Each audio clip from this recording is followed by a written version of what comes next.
Hi, Leonardo leads his way to my heart. Andrew, and this is Gayties Toys.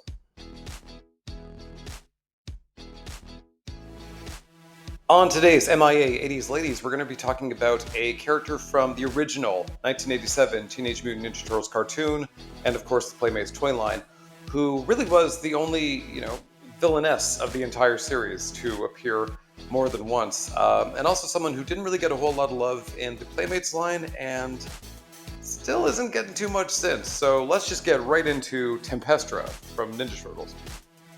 We've already briefly touched on Ninja Turtles, history in the Lotus Blossom episode, and I mean, if you're here, you probably know what a Ninja Turtle is. So I don't think we really need to get into that. It was a epic, iconic game changer back in the late 80s and early 90s.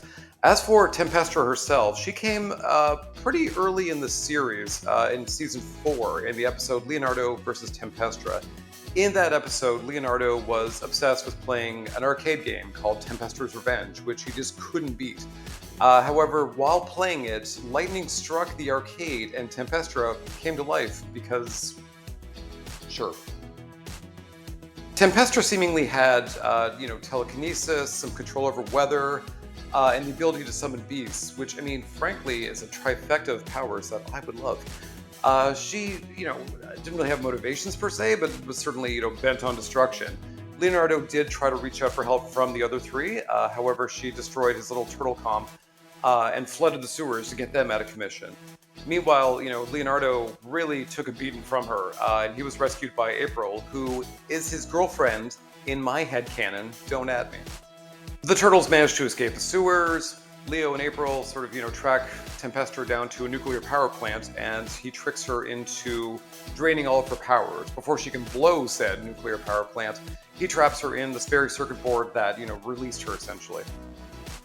She wasn't done though. She would return along with a lot of sort of one and done villains in the season 7 episode, Night of the Rogues. This is a fan favorite episode where a lot of the villains from the very long running Ninja Turtles cartoon sort of all came together. They were all hired by Shredder to, finally become the sort of almost like Sinister Six-esque team. They were on the payroll, so, as you can tell, when they failed, their money vanished too. So we never really got an explanation on why Tempestra, got back out of the circuit board, or where she's been all these years. But, she very much was, a little flirty with Shredder and sort of the de facto leader of this team. So it really did sort of cement her as, one of the, I wouldn't say A-list villains, but certainly a recurring villain in the Ninja Turtle lore.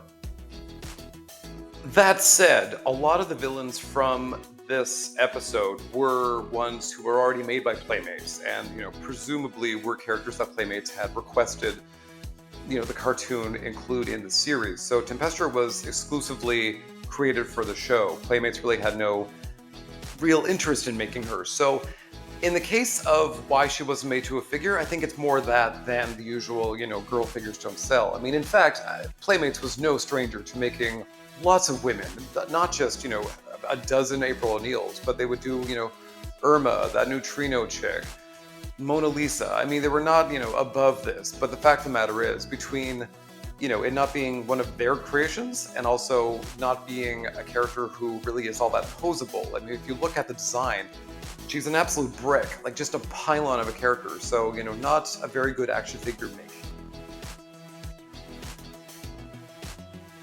Despite being a bit of a fan favorite, she's really not appeared much since the original cartoon run, which is truly shocking. I mean, considering all the TV series, all the movies, there's a dozen, basically. I mean, you would think at the very least there would be, sort of an Easter egg or a mention or, some arcade cabinet in the background. I mean, as best as I can find, like nothing. She's just vanished off the face of the earth. That said, she would come back in a big way in the video game Mutant Madness, in that she was an unlockable player as well as one of the bosses in the game. 2 years later, in 2022, she would also make another appearance in the almost sequel game Shredder's Revenge, where this time she was a boss in the episode 6 storyline, and in that scene she would summon beasts again, but this time Raza and Tokar, which is a fun little addition.